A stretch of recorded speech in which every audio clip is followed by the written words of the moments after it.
Welcome to the 27 with Evan podcast, where we try to get to security truths faster than a drifting car will burn out its tires. Welcome and enjoy this interview. So today we're going to talk about privacy. Privacy, the big thing. Can we break away from Google? That is the question. Yeah. So it's been an interesting journey. Last year, at the beginning of January, was when I started my journey in earnest. And one of the tools that I've used to get away from the conveniences of Apple and Google and a bunch of other services that compromise our security and privacy has been Graphene OS.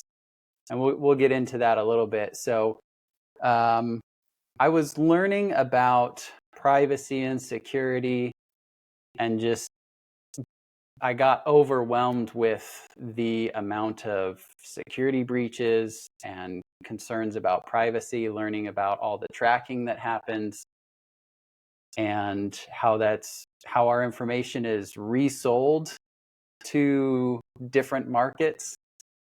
Like when you make purchases, your transactional information is gathered by the actual store that you're making the transaction with, and that's packaged up and analyzed internally, and sometimes that's resold to other companies to analyze and use for marketing and political campaigns and different things like that. If you used like a credit card or a debit card, that transaction goes through your financial institution, which is internally analyzed, sometimes repackaged and sold for the same purposes. If you have like a loyalty card or a membership at a store, that allows them to more deeply track what you're doing. Our phones that we carry around with us are tracking where we are, what we're doing, what we're looking at, who we're with, just so many things, right? And it got to the point where I don't know if you've ever experienced this, but it felt like I had no way to combat this. Everywhere I turned, everything I did was going to be tracked, repackaged, sold, and there was nothing I could do. And then I found Graphene OS, and I was really excited because I finally had a way to fight back against a bunch of the privacy and security concerns I had. So you may be asking, I mean, you're probably not specifically asking because I've talked to you a bunch about it. But if you were asking what Graphene OS is, a couple of people have taken the Android operating system and they've tried to harden it so that it's more secure and gives you more control over your privacy and security. And you can install it on Google Pixel phones. There's some really cool things about it's kind of funny because we're trying to get away from Google and get privacy, and yet I'm running Graphene OS on a Google hardware phone. But Google is the only one that I know of right now that makes their phones so you can securely change the operating system and still have it be secure. I don't understand all the technical stuff, but they've got the bootloader set up so that you can do that and still be secure. So that's what Graphene OS supports. You just have to get a Google Pixel phone. You use their web installer, and I don't remember how long it took. It wasn't difficult. It just runs you through a bunch of steps. You get the operating system installed, and it's like running Android, only a little bit different and a whole lot better in my eyes. It's for some people it'd be a lot worse, but I really like it because this is a way for me to fight back and take control of my privacy and security. So is that a good overview? Nice. Yeah. I'm curious if there was any last features or technological pieces that was holding you back from moving. I know you had the education on what was being tracked, but was there anything that was like the last straw of like, I really don't need this, I'm ready to switch? For me, that's iMessage. iMessage on Apple. Yeah. Yeah. So I had actually, so I was over the years, I've used all sorts of different smartphones. Started with the original iPhone. My dad had the iPhone 3G, and that got passed down to me years after it was a cool thing. So from that point, I went to, I think it was the, I don't think it was the G1, the Google G1. That was the first one that Google put out. I think it was the one after that. I forget which one it is. Anyway, I've flip-flopped back and forth many times. So this last time I was actually an iPhone user, and I was trying to lock down my iPhone. I was deleting apps. I was changing all the settings that I could to make it more secure. I was turning it on airplane mode all the time, using web apps, and I had already started using Signal for all of my messaging, since you bring up iMessage. And everybody that I contact through SMS or iMessage, I pushed very hard to get them onto Signal. And I Yes. basically have, it's taken probably about 2.5, 3-ish years to get everybody in my circles that I care communicating with on Signal, but I've done it. So that's friends, family, church, a couple of people from work, all using Signal, and it's amazing. So that was That's probably pretty a big sweet. thing. Yeah, it was really nice. Another critical one that I had to make sure worked was my password manager, because I've been using the same password manager for more than 10 years.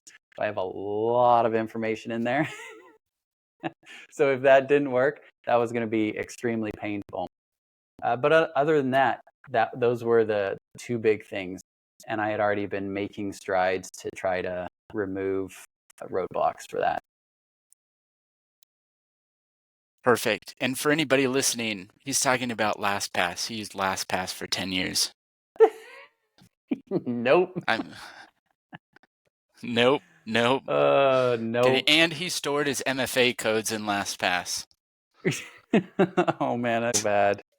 Oh, so bad. It's so sad when I heard that happened. Those got leaked out. Anyway, yeah, I lucked out, and 1Password is what I've been using. We'll get into that because I want to show a little bit of my phone.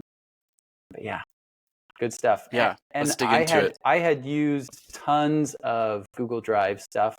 When you're doing collaboration, Google Sheets, Google Docs, those are massive tools for doing collaboration. There are some alternatives. I haven't, and I've tried using a bunch of them, and you can make them work. There's just nothing compares to using Google Sheets and Google Docs with other lay people. So that's one area that's been tough. I have a political group that I'm involved with, and when we work on projects and do collaboration, even though a bunch of them are security focused, we still end up using Google Drive products because it's just the best. The convenience is so good. We try to keep the information that's in there fairly limited, but yeah, that's going to be a tough thing for people if they use that heavily. Excellent. Yeah, so if you were convinced that you wanted to switch over to Graphene OS, first thing you're going to have to do is buy or have a Google Pixel phone. So you can go to Google's website and buy one. I think it's store.google.com or something like that. You don't want, and there are a bunch of videos online, especially by Naomi Brockwell of NBTV. She does a lot of great videos about Graphene OS and security. She mentions in one of her videos how important it is to have a non-carrier specific Google Pixel phone, because the carriers lock the phones to the carrier, and that means that you can't load another operating system on it, even if it's paid for and all that kind of stuff. You want from Google the Pixel not locked to a carrier. So that's where you're going to start first. And the Graphene OS operating system supports a bunch of the older phones, but get yourself a good one. I haven't read up on the Google Pixel Fold. I don't know that people are going to be really interested in that, but get yourself a Google Pixel. And then you go to grapheneos.org, and there's an install tab. Click that, and it walks you through step by step getting it installed. Super easy. So let me share with you what the phone actually looks like after using it for a year. So let's say you are interested in doing this. You've got a phone, or you're willing to spend the money to get one and install the operating system. How do you go about your day-to-day and actually use a phone that is not constantly compromising your privacy? One of the things that you're going to find is you want to have, as much as possible, things offline or done locally on your phone. So pre-downloading things or doing calculations on the phone itself. One of the big things for me and my wife is navigation. Previously, we used Google Maps all the time. So easy, you just jump in the car, put in the address, and just go, right? You don't even have to look at where you're going. It used to be in the old days, you'd have like a Rand McNally map to go across the country, or you'd have the Thomas Guide. I remember riding in the car with Mom, and I'd have the Thomas Guide. She'd be driving, and I would be like trying to figure out where we are and tell her where we're turning next, and you'd have to find where you were going before you actually left. Yeah, those were the days. It's good stuff. So let's talk about maps. I love Magic Earth. So it's this blue one right here. And what this is an offline navigation map. You can download all the data for an entire state. So if you live in California, you can download all the data for California, search for addresses, businesses, and then it does turn-by-turn directions without sending any queries out to the internet. It does it all locally on your phone, which for tracking and privacy purposes, that's really good. That's really good. Because Google Maps and Apple Maps is constantly sending back to their servers where you are, one for their traffic tracking and prediction, but also because your phone is querying, hey, what do I do next? I need the next tile, that sort of thing. So this is all offline. Really, really nice. Now, is it as good as Google Maps? Not always. But I'm willing to put up with a few quirks here and there because I know that it gives me so much more privacy. Really, really like that. That brings me to a good question. How do you actually get apps on here?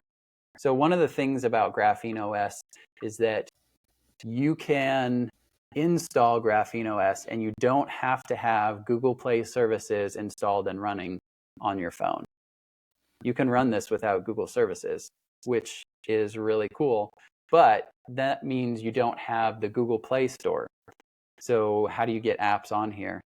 Well, the way you can do that is, one, you can use F-Droid, which is an application that shows you open source applications. So if you go in here, you can search for different apps.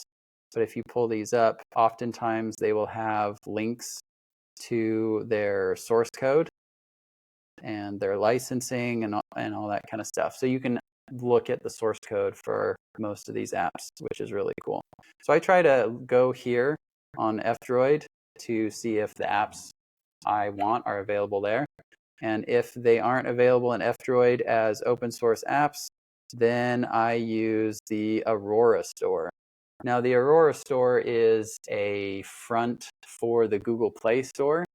So it queries all of the data that it needs to be able to get the APK files and the details for the different apps.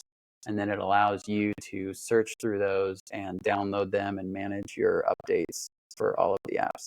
I've got this in airplane mode, so it's not going to be able to load those. But that's the way I install all of the apps that are in the Google Play Store. Why is it such a big deal that Google not be able to track what apps you're downloading? Yeah, it depends on what your risk threat level assessment is, how risk averse you are. The general idea is we don't trust Google.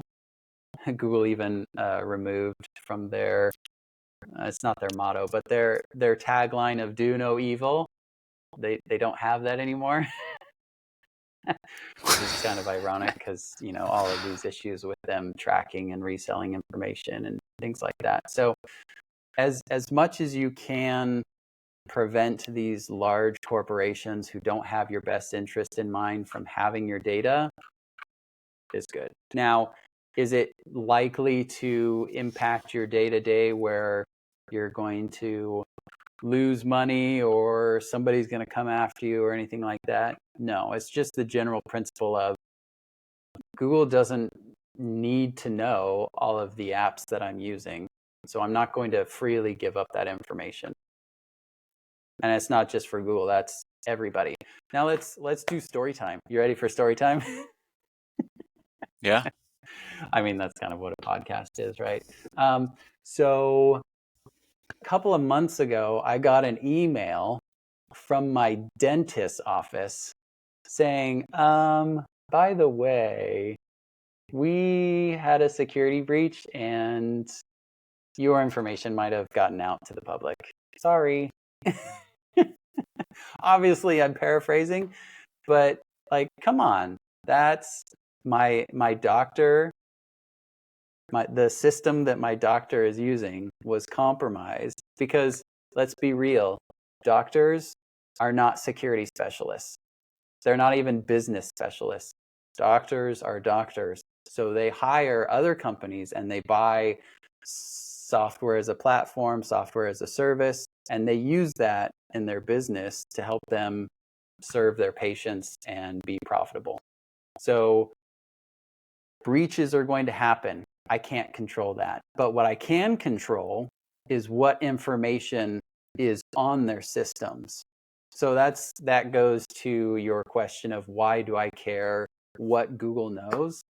Because I can't control and guarantee that that information is going to be private forever and protected. I have to assume that eventually any information I share with any online service is going to eventually be compromised and potentially be used against me. So now my joke is every time I'm I think I'm funnier than I actually am, but every time that comes up in my head or I see it somewhere, I say, now it's time to change your DNA. Yeah. Yeah, it's hard to change that. So, and it's frustrating, and it doesn't just end with doctor's offices. I got a notification from my mortgage company last week. I think I shared this with you on Signal. They sent me an email Yep. saying,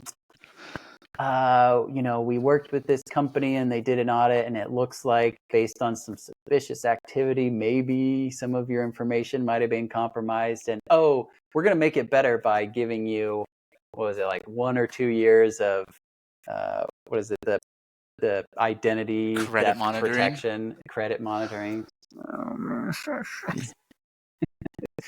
So, like, my doctor, my mortgage company, all these online services that I used to use, all of them compromised at one level or another. And you follow the updates in the news. There's new threats and new hacks happening all the time for these systems that people aren't paying attention to.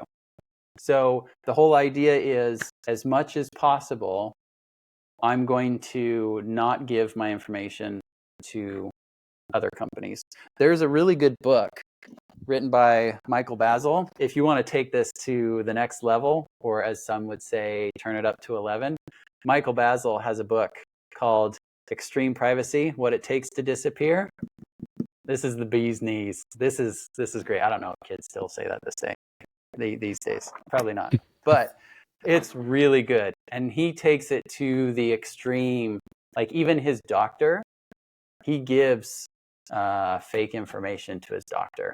And he goes into like how to do that and still be able to have a good working relationship with the doctor.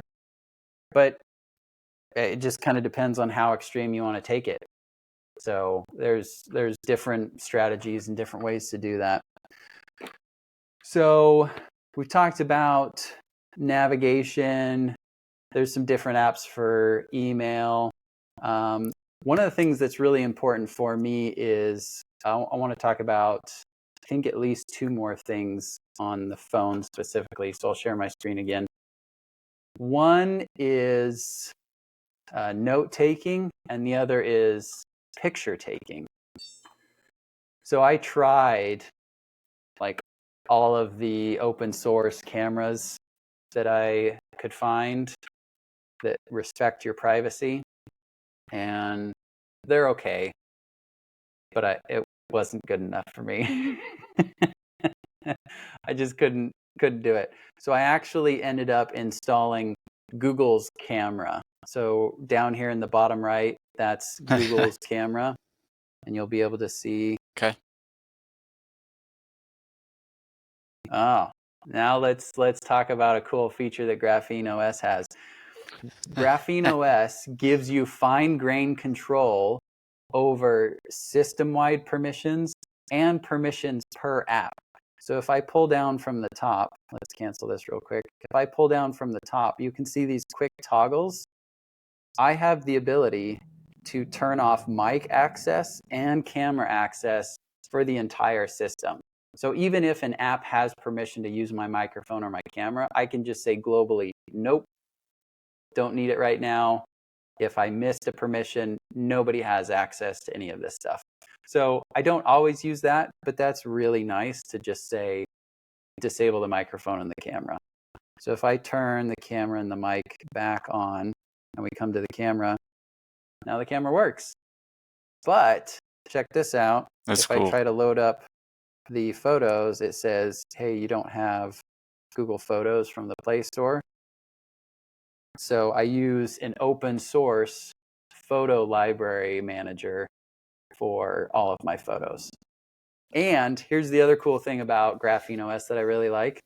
If you press and hold on an app and go into the app info, you'll see that there's extra stuff listed in the app permission. So in default Android, you can allow and disallow different permissions, but Graphene OS takes it to the next level, and you can disable permissions that you can't in Google, like network permissions. And I actually haven't used Google's operating system for a while, so I don't know which ones come in the Google operating system, but I've disabled location, network, and photos and videos access from the Google camera app. So even if Google was trying to do something nefarious with the camera app, the app is not able to send any information over the network, and I don't let it use my location. Pretty cool. That's really cool. I love that. So apps that are completely offline, you can just say, no, I don't want to give you any of those permissions, which is really nice. Let's check to see if I did that with my voice recording app. Permissions, yeah, so access to the microphone and notifications. That's it. It never requested permissions for the network, so I didn't have to disable that. So that is the camera, but I wanted to talk about notes as well. And I'm not going to open it because I got a bunch of information in there, but I love Obsidian. I've become obsessed with Obsidian. It's like a personal wiki note-taking app. So cool. There's so many videos online about how to use it and customize it for your needs. I've gone bananas with it and I love it. One of the things that's really cool is the templates. You can create templates, and then when you create a new note, you can just select the template and it spits it into there, and it's really, really cool. I love it. So the problem is, if I'm not using Google Sheets anymore, and this is all local to my phone, how do I sync those notes to my computer, desktop, my laptop? And for that, I use SyncThing. SyncThing is amazing. I love it. If you want to sync your files between machines locally, check that out because it is amazing. So anyway, those are some of the major things. If you want messaging, I highly recommend Signal. Get all your friends on Signal. Here's a cool trick for doing Signal. If you want your friends and family on Signal, invite them to it. And then if they send you a text message, respond to them on Signal. And if they sometimes send you messages in a text message instead of on Signal, you can take a long time to reply if they send you a text message, but when they respond in Signal, you respond immediately. So that's some Reward him training for the tools. behavior. Exactly. Here's another cool thing I want to show real quick. The Supreme Court has upheld that you can be legally forced to give up your biometric security. So your fingerprint, your face scan, law enforcement can say, hey, unlock your phone with your thumb or your face. And the Supreme Court says, yep, that's okay. But passwords and PIN codes, you are protected according to the Supreme Court still. So I have a Wow, I fingerprint didn't know that. sensor. Yeah, it's crazy. So you can see there's a fingerprint sensor icon that I can unlock my phone with, right? But if I'm going through airport security or I'm concerned about potentially being required to give up my phone and being forced to unlock it, I can press and hold the power button, and there is a lockdown option here in the top right. If I hit lockdown, what that does is it disables biometric security. So if I want to unlock it, it says, and I think it's being blocked out, but it says PIN It is. required after lockdown, right? So that's a great way to have the convenience of biometric security without compromising yourself. Another cool thing that Graphene OS added that Google could easily add, Apple could easily add it. You know, it's kind of like a project manager coming in saying, this change should be really easy, and then it ends up not actually being easy. But Graphene OS has an option in the system settings to scramble the PIN code pad.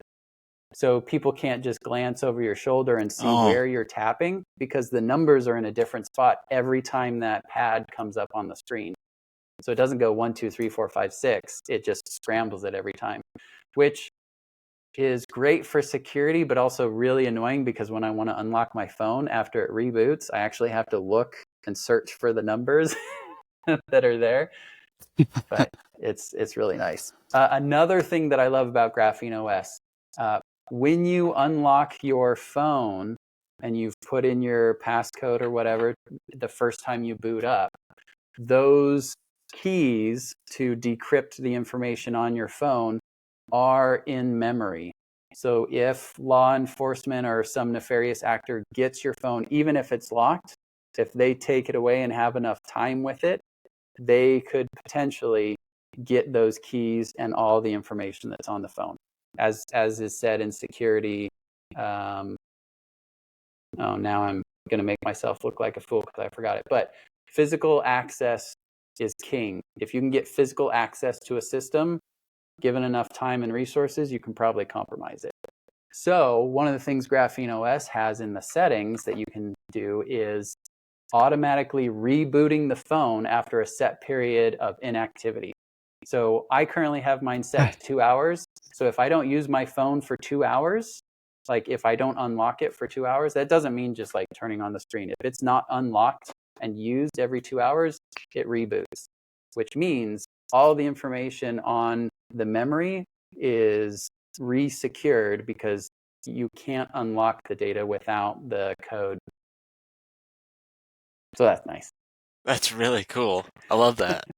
It also tells me when I'm doing a good job of not looking at my phone, like if I really get into the zone, and then later I go pull out my phone to use it and it's rebooted, that tells me I've been focused for at least 2 hours. Yes. There's so much more.